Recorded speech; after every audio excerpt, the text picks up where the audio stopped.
गर्भाधान से लेके और जात कर्म यानी बच्चा पैदा होने के बाद जो सूतिका की परिचर्या रहती है 40 दिन की, उस दौरान वो किस तरह से अपने आप को तैयार करे, 9 महीने किस तरह से अपने आप को वो तैयार करे, ऐसा उसको क्या करना चाहिए कि जिससे नॉर्मल डिलीवरी इंश्योर हो। कि 80-90% वो केसेस होंगे जिसमें जरूरत तो कुछ नहीं थी, कुछ कॉम्प्लिकेशन नहीं था, लेकिन फिर भी वो सिजेरियन किया गया और उसमें बहुत हद तक जो कारण है वो स्वयं माँ है।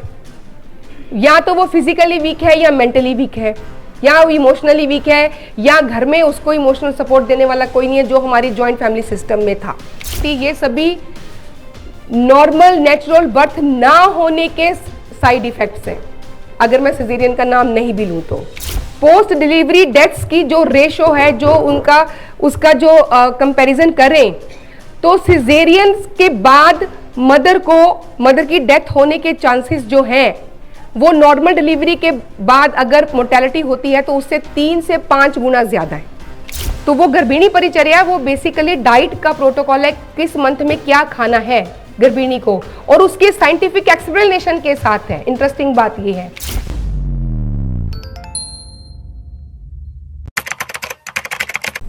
जो मेरा विषय है आज का, प्राकृतिक प्रसव मिशन, तो इसमें जो पहला शब्द है प्राकृतिक, शायद उस वजह से आज मैं यहाँ खड़ी हूँ। yes. जी, तो इंग्लिश ट्रांसलेशन करेंगे तो नेचुरल डिलीवरी मिशन इसको कहा जाएगा। उसके पहले मैं एक सवाल पूछना चाहती हूँ सबसे कि डिलीवरी जब होती है किसी के घर बच्चा पैदा होता है तो हम सबसे पहला प्रश्न क्या पूछते हैं? नॉर्मल हुआ या फिर एबनॉर्मल हुआ? मतलब नॉर्मल अगर कहा जा रहा है डिलीवरी, जो मेरा पॉइंट मैं हाईलाइट करना चाहती हूँ कि अगर ये पूछा जाता है, ये कहा जाता है नॉर्मल डिलीवरी होना, तो इसका मतलब जो दूसरा हो रहा है वो एबनॉर्मल है। अदरवाइज नॉर्मल की जगह पे नेचुरल भी बोला जा सकता था, तब भी वो अननेचुरल हो गया। तो इस मिशन का जो बेसिक विजन है वो यही है कि जो नॉर्मल है, जो नेचुरल है वही नॉर्मल है, और जो नेचुरल है वही आगे चलना चाहिए। जो नेचुरल नहीं है उसको आगे हम नहीं लेके जाने देंगे किसी को भी। तो ये मिशन हर महिला को इस विषय पर शिक्षित करना, उसको सशक्त बनाना, उसको स्वस्थ बनाना और उसमें इतनी इंटेलेक्ट पैदा करना कि वो किस तरह से लेके गर्भाधान से लेके, जो कि आपका विषय है, गर्भाधान से लेके और जात कर्म यानी बच्चा पैदा होने के बाद जो सूतिका की परिचर्या रहती है 40 दिन की, उस दौरान वो किस तरह से अपने आप को तैयार करे, 9 महीने किस तरह से अपने आप को वो तैयार करे, ऐसा उसको क्या करना चाहिए कि जिससे नॉर्मल डिलीवरी इंश्योर हो। इसमें जैसे अभी डॉक्टर साहब बात कर रही थी तो उन्होंने ये कहा कि हम अपनी शक्तियों को पहचानते नहीं हैं, तो उनकी बात सुन के मुझे ये याद आ रहा था, मैं भी जब डॉक्टर को ट्रेनिंग देती थी तो मैं बोलती थी खास करके आयुर्वेद वालों को, डॉक्टर साहब कि आयुर्वेद वालों आप अपनी शक्तियों को भूल गए हो हनुमान जी की तरह। तो जैसे आप जामवंत बन के अभी शक्तियां जगाने की कोशिश कर रहे थे, तो हम सभी को जामवंत जी बन के हर महिला के अंदर की शक्ति को जगाने का प्रयास करना है। और सबसे पहले मैं थैंक यू कहूँगी अनंत जी को, जिन्होंने 1 मिनट के अंदर ही मेरी बात सुन के और तुरंत इसको बिल्कुल INO के प्लेटफॉर्म के साथ जोड़ने का जो है तुरंत निर्णय ले लिया और आज मुझे ये मौका दिया कि मैं यहाँ पे हूँ। बहुत बहुत धन्यवाद अनंत जी। जी, नेक्स्ट स्लाइड कर दीजिए। तो शुरू करेंगे सबसे पहले हम अपनी जो इतिहास की कुछ ऐसी माताओं को नमन करने से। सबसे पहले नंबर पे आप देख रहे हैं माता गुजरी जी हैं। तो माता गुजरी जी को नमन है हमारा, जिन्होंने अपने पुत्र और अपने पौत्रों को वीरता से धर्म के लिए, देश के लिए अपनी जान देने के लिए आगे बढ़ने की प्रेरणा दी। और इनको इतने उनमें जो बहादुरी थी कूट कूट के जो भरी थी, उनमें माता गुजरी जी का ही हाथ था। दूसरे नंबर पर भगत सिंह जी के साथ उनकी माता विद्यावती जी हैं, और उनको तो हमारा शत शत कोटि कोटि प्रणाम है। उनके वजह से जो है भगत सिंह जी का नाम है, जब तक दुनिया रहेगी तब तक रहेगा। हमारा उनको भी नमन है। तीसरा चित्र जो आप देख रहे हैं ये इन्हीं का ही है जो इस पोस्टर पर भी हैं। ये शिवाजी और उनकी माता जीजाबाई जी हैं। हम जानते हैं कि किस तरह से उन्होंने अध्यात्म, शस्त्र और शास्त्र सभी तरह का जो ज्ञान है शिवाजी को दिया, और उनके रूप में उन्होंने हमें क्या दिया ये हम सब इसको बताने की यहाँ पे आवश्यकता नहीं है। तो इनको नमन करते हुए ही मैं अपना विषय शुरू करूंगी। अगला विषय शुरू करने से पहले मैं एक छोटी सी कहानी सुनाना चाहूंगी। हम सबको पता है कि एक कैटरपिलर, तितली कैसे बनता है। वो कोकून के अंदर रहता है कुछ दिन, 2 हफ्ते शायद, और उसके बाद उसको तोड़ के वो बाहर निकलता है तो उसके पंख आ जाते हैं तब तक, और वो एक खूबसूरत तितली बनता है जिसको हम उड़ते हुए देखते हैं और बड़ा खुश भी होते हैं। तितली को देख के हर किसी के चेहरे पर एक मुस्कुराहट आती है, लेकिन कैटरपिलर को देख के किसी के चेहरे पर मुस्कुराहट नहीं आती है ना। उसको देख के हम थोड़ी देर के लिए कौतूहल होगा या कुछ थोड़ा देखेंगे या इग्नोर भी कर देंगे, लेकिन तितली को देख के सबके मन में सेम ही भाव उत्पन्न होता है। तो एक व्यक्ति ऐसे ही बैठा हुआ अपने ही किसी विचार मगन बैठा हुआ, उसने देखा कि एक कोकून में हरकत हो रही है, एक तितली उसको तोड़ के बाहर निकलने की कोशिश कर रही है। वो तितली उसको उसमें एक तरफ से, जिस तरफ उसका सिर रहता है उस तरफ से वो उसको तोड़ के बाहर निकलने की कोशिश कर रही थी, और इसमें उसको काफी ज्यादा समय लगता है। तो वो कोशिश करती, फिर थक जाती, फिर से कोशिश करती, फिर थक जाती। तो उसने सोचा कि क्यों ना मैं इसकी मदद करूं। उसने ये सोच कर कि ये थक जा रही है बेचारी और बाहर आने की कोशिश कर रही है, लेकिन बाहर आ नहीं पा रही है। वो कोकून तोड़ दिया उसने और तितली बाहर आ गई। तो वो उसको देख रहा था कि अब ये उड़ेगी, लेकिन वो उड़ नहीं पा रही थी, क्योंकि वो जो प्रक्रिया थी उस कोकून में से बाहर जाने की, उस प्रक्रिया में उसका सिर पहले बाहर आता, जो उसकी बॉडी में फ्लूइड इकट्ठा होता है वो कंप्रेशन की वजह से पुश होके उसके विंग्स में चला जाता है, उसके पंख मजबूत होते हैं, उसकी बॉडी हल्की हो जाती है, जिस वजह से उसकी खूबसूरती को हम लोग एंजॉय कर सकते हैं। बिल्कुल यही बात है एक नॉर्मल वेजिनल बर्थ से पैदा हुए बच्चे की, और जिसके पंख काट के हम उसको पेट काट के निकाल लेते हैं उसमें। क्योंकि उस ट्रैक में से जब वो बच्चा अपनी जर्नी करके बाहर आता है तो उस दौरान उसकी बॉडी में बहुत सारे चेंजेस आते हैं। कंप्रेशंस की वजह से जिस तरह से तितली का बॉडी का फ्लूइड उसके पंखों में पुश हो गया, उसके लंग्स का, बच्चे के लंग्स के अंदर का जो फ्लूइड है वो पुश होके निकलता है, उसको बाहर आके सांस लेने में आसानी होती है।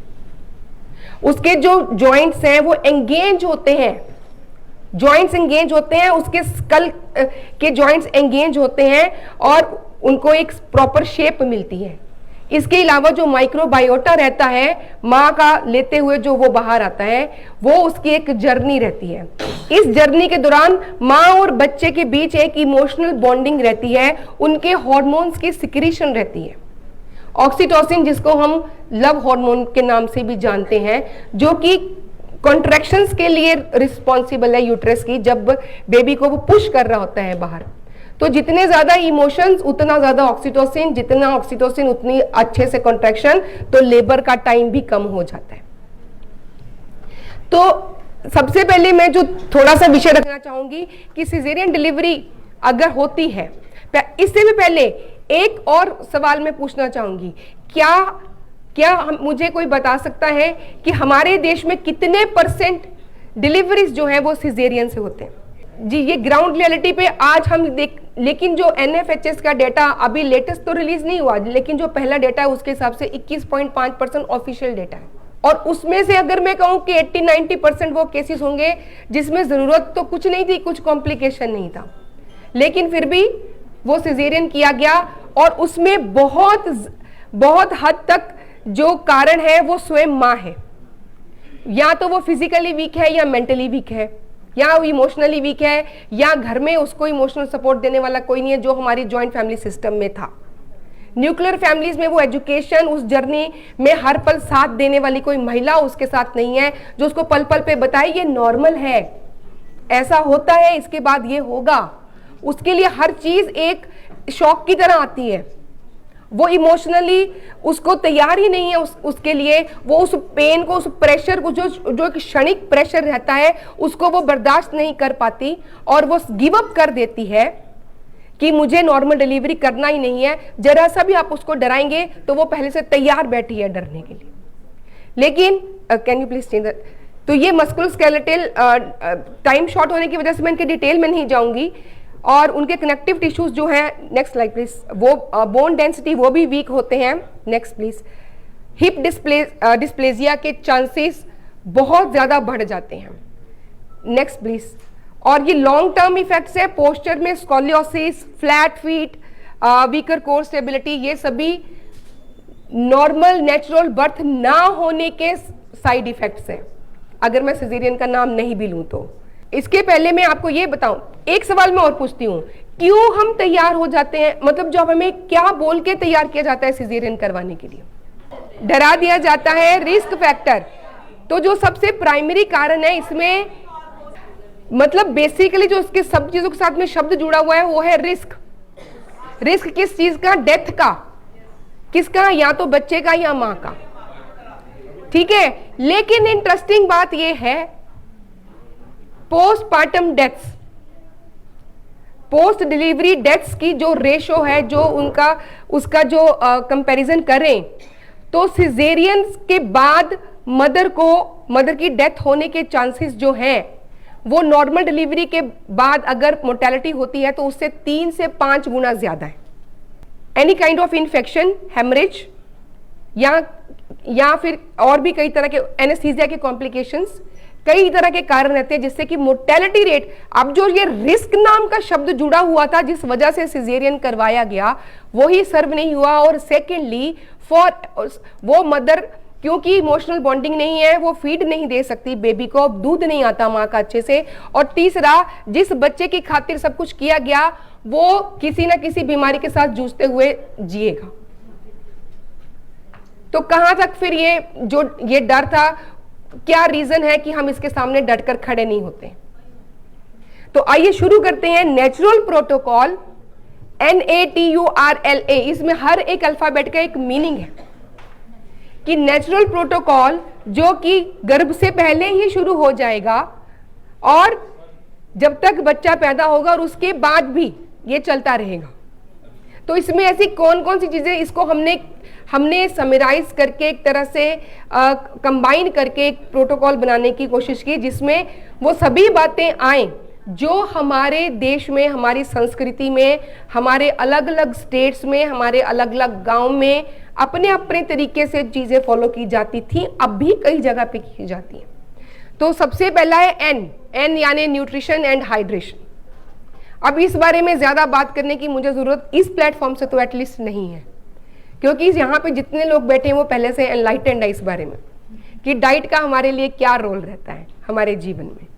भोजन केवल पेट भरने के लिए नहीं हम करते हैं, भोजन इस शरीर को चलाने के लिए ऊर्जा जो चाहिए और उसके लिए हम भोजन करते हैं, है ना। हम लोग T4 टाइम देख के खाना खा लिया, T4 टेस्ट, या फिर ट्रेंड फॉलो करके तुम भी खा रहे हो मैं भी खाऊंगा, क्या खाना है जो यूरोप के लोग खा रहे हैं, जो अमेरिका के लोग खा रहे हैं वो हम भी खाएंगे, है ना। लेकिन जो T4 टम्मी है, जहां जहां खाना एक्चुअली जहां अलार्म लगा हुआ है जो खाना मांगता है ना, जब रेडी हो जाता है तो वो अलार्म बजता है। क्या बजता है? अलार्म, कुछ तो अलार्म बजता है ना। बिल्कुल बिल्कुल यही है, सबका सेम है। और इंटरेस्टिंग बात ये, कोई भी भाषा बोलिए ये अलार्म की आवाज सेम है सबकी, और जब पेट भर जाता है उसके बाद वाला अलार्म भी सेम है। तो यही प्रकृति की सबसे अच्छी बात यह है कि हर चीज का टाइम और प्रोटोकॉल ऑलरेडी सेट है। ऋतुएं देखिए, दिन रात देखिए, वो एक फिक्स्ड है, सब कुछ अपने अपने अपने हिसाब से सब कुछ होगा। बच्चा पेट जैसे ही कंसीव किया मदर ने, सारी चीजों का टाइमर सेट हो जाता है।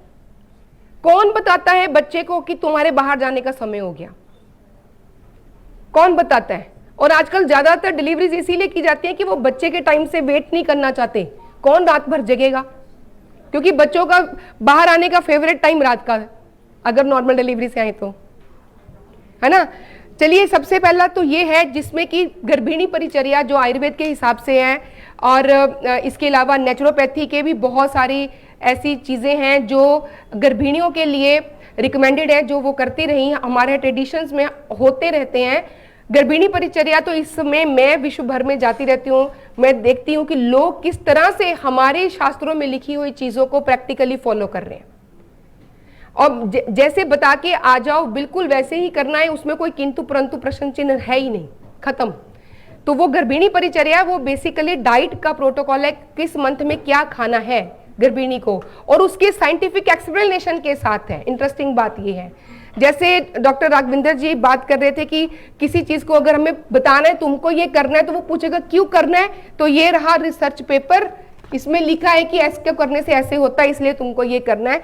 तो ये रेड रेस्पबेरी की लीफ के लेबर के प्रेपरेशन के लिए एक मैंने ये स्टडी का उसका लिंक भी डाला है। तो हर एक चीज के ऊपर बहुत बहुत रिसर्च हुए हैं।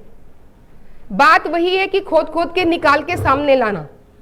हम हमारी जगह पे बैठे बहुत अच्छा काम कर रहे हैं, लेकिन वो कहते हैं जंगल में मोर नाचा किसने देखा, तो वो दिखाने का समय आया हुआ है। तो वो दिखा हम तभी पाएंगे जब हम सभी लोग, ये आयुष पैथी है खास करके, सभी लोग अगर एक साथ मिलकर बोलेंगे तो सबको सुनना पड़ेगा, क्योंकि हमारी आवाज इतनी ऊंची होगी कि कान बंद करने पे भी सुननी पड़ेगी। ए से है आयुर्वेदिक हर्ब्स एंड थेरेपीज। अब इसमें बहुत सारे ऐसे हर्ब्स हैं जो गर्भिणी परिचर्या में भी रिकमेंडेड है, उसके पहले जो पुंसवन संस्कार की बात आप करने वाले उसमें भी रिकमेंडेड है।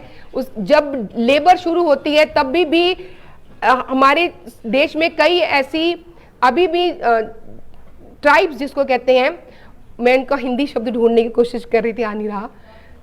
हाँ जी जो हाँ, बिल्कुल। तो वो अभी भी भील है, गोंड है, संथाल्स है, और नॉर्थ ईस्ट में कई सारी ऐसी ट्राइब्स हैं जो अभी भी ये ट्रेडिशनल मेथड्स जो हैं ये फॉलो करते हैं, और इन्हीं तरीकों से ही गर्भ को आराम से सुचारू रूप से हम जो है प्रसव को किया जाता है। पहले हमारे घरों में प्रसव होते थे, किसी को पता भी नहीं चलता था कि क्या हुआ। वो महिलाएं घर की इकट्ठी होकर आस पड़ोस की फटाफट से महिला जच्चा बच्चा सब बढ़िया, सबको पता रहता था ये अभी ये शुरू हुआ, ये करना, वो ले आओ, फटाफट ले आओ, सब कुछ everything was already assigned, the jobs were already assigned, किसी को सोचना नहीं पड़ता था। आज हमारे हाथ पैर फूल जाते हैं, अरे भाई पेन शुरू हो गया, पेन शुरू हो गया, जल्दी जल्दी लेके हॉस्पिटल भागो। मतलब हमने अपना मेंटल ब्लॉक कर लिया कि इसकी ज्यादा हमें सोचना ही नहीं है कि हम कुछ कर भी सकते हैं या हमें करना है। तो ये एक उसका प्रोटोकॉल है। टी से ट्रेडिशनल बर्थ प्रैक्टिसेस हैं, जिसमें कि गर्भ संस्कार, of course positive affirmations, mantras and meditation. हम सभी जानते हैं गर्भ संस्कार कैसे काम करता है। बच्चा हर आवाज को पहचानता है, उस आवाज से उसके बॉडी में फिजिकल और इमोशनल हार्मोनल चेंजेस होते हैं, वो रिस्पॉन्ड करता है गर्भ में ही। इसके ऊपर बहुत सारी रिसर्च है। पेरिनियल मसाज, ये बहुत सारे अभी ट्राइब्स में ये किया जाता है, जो गर्म तेल से लेके पेरिनियल एरिया की मसाज की जाती है ताकि टीयर और ट्रॉमा कम हो नेचुरल बर्थ के दौरान। ये हमारे ट्रेडिशनल बर्थ है। इसमें वार्म सिट्स बात है और स्क्वेटिंग लेबर है, इसके बारे में मैं बाद में बात करती हूँ। यू से है यूट्रस एंड पेल्विक हेल्थ, इसमें आता है हमारा योग के आसन, और इसमें डेली चलना। अब क्या है कि प्रेगनेंसी होते ही सबसे पहले महिला अचानक से पेशेंट बन जाती है। मेरा सवाल ये है कि प्रेगनेंसी कौन सी बीमारी आ गई। आप किसी भी गायनेकोलॉजी के हॉस्पिटल में चले जाएं, वहां पर बाहर दरबान से लेके और अंदर जो महाराजा महारानी बैठे हैं सब तक यही बोला जाता है कि पेशेंट आ गई है।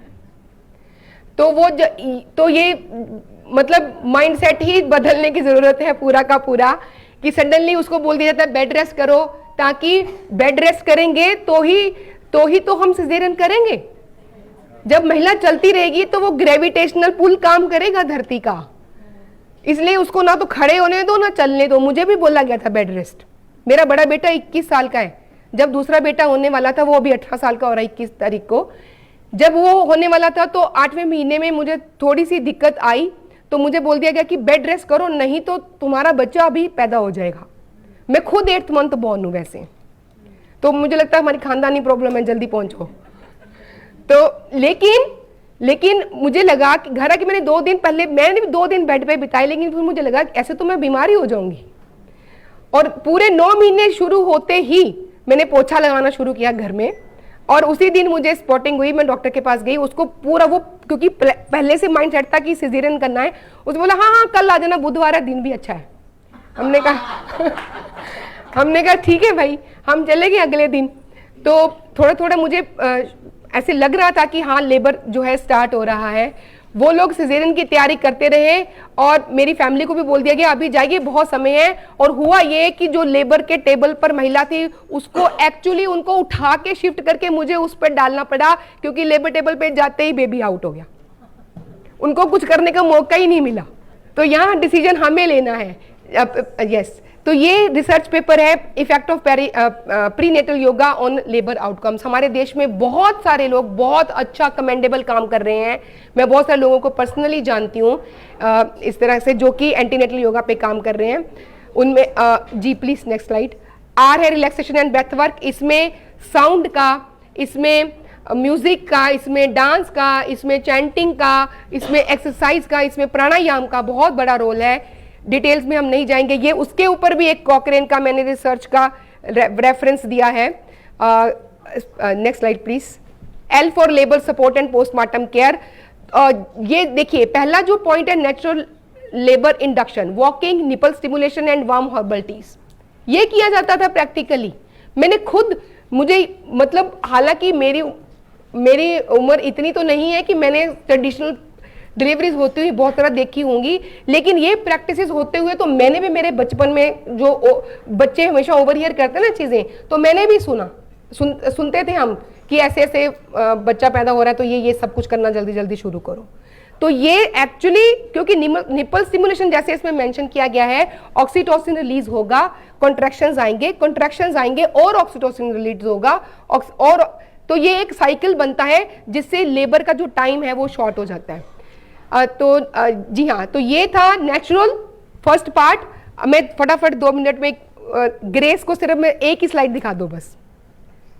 ये टेक्सचुअल रेफरेंसेस है सारे। यस, तो इसमें जो हमारे पंच महाभूत हैं लेबर के दौरान, उनके हमने गुणों को किस तरह से इस्तेमाल करना है। पहला है ग्रेविटी, जिसमें स्क्वाटिंग पोजीशन है लेबर की। क्विकली स्लाइड चेंज कर दीजिए। ग्रेविटी, नेक्स्ट ये रहे डिफरेंट पोजीशंस जिसमें ग्रेविटी का इस्तेमाल करके बेबी को पैदा किया जाता है। जो वो लीनिंग पोजीशन है, ये जो ऊपर आप देख रहे हैं, वो जिसमें साथ में एक गमला रखा हुआ है, ये पोजीशन उस माँ के लिए है जिसको बैक की प्रॉब्लम है, next slide please. Cultural variation, ये दुनिया भर में क्या क्या जो पोजीशंस हैं डिलीवरी के लिए यूज की जाती हैं, ये उसकी स्लाइड्स हैं और ये उनके विजुअल्स हैं कुछ। Next slide please. ये आ गया ये चैंटिंग और म्यूजिक का, शायद पीछे स्लाइड मिस हो गए हैं। ओके चलो नेक्स्ट प्लीज। यस, तो ये जो हमारे मंदिरों में मूर्तियां हैं, नेक्स्ट स्लाइड अगली भी कर दीजिए, उसके अगली भी कर दीजिए। जी हाँ, तो इसमें मैं बस एक बात मेंशन करना चाहूंगी कि पहली जो लेबर की फर्स्ट स्टेज होती है उसके बिल्कुल भी बैक पे पीठ के बल पर लेटना नहीं है माँ को, क्योंकि बच्चे को ब्लड सप्लाई जो है वो कम हो जाती है क्योंकि कॉर्ड कंप्रेशन होता है। इसके लिए कभी भी लेबर के फर्स्ट स्टेज में माँ को सीधा नहीं लेटाना है। Next please. Next yes next. या ये है उसका ग्रेस का सी। अब आर से रिलैक्सेशन था जिसमें चैंटिंग एटसेट्रा आती है, और आगे है आर रेडियंस, यानी कि हम लोग इसमें अग्नि महाभूत को लेके चलते हैं कि किस तरह से उसको यूज करके हम जो है लेबर को क्विक कर सकते हैं। इसके बाद में ए आएगा जो कि एक्वा है, यानी कि वाटर। अगर हम हाइड्रोथेरेपी से डिलीवरी करते हैं तो वो मसल्स रिलैक्सेशन का काम करती है, नेचुरल पेन मैनेजमेंट का काम करती है, और सबसे इंपॉर्टेंट बात, बच्चा एक एक्वस मीडियम से एक एक्वस मीडियम में आता है तो उसके ट्रांजिशन में हेल्प मिलती है। मे बी नेक्स्ट टाइम जब हमारे पास और अच्छा टाइम होगा तो मैं इसको और डिटेल में एक्सप्लेन करूंगी। तो आज के लिए थैंक यू सो मच मुझे सुनने के लिए, और थैंक यू सो मच मुझे इसके लिए चांस देने के लिए।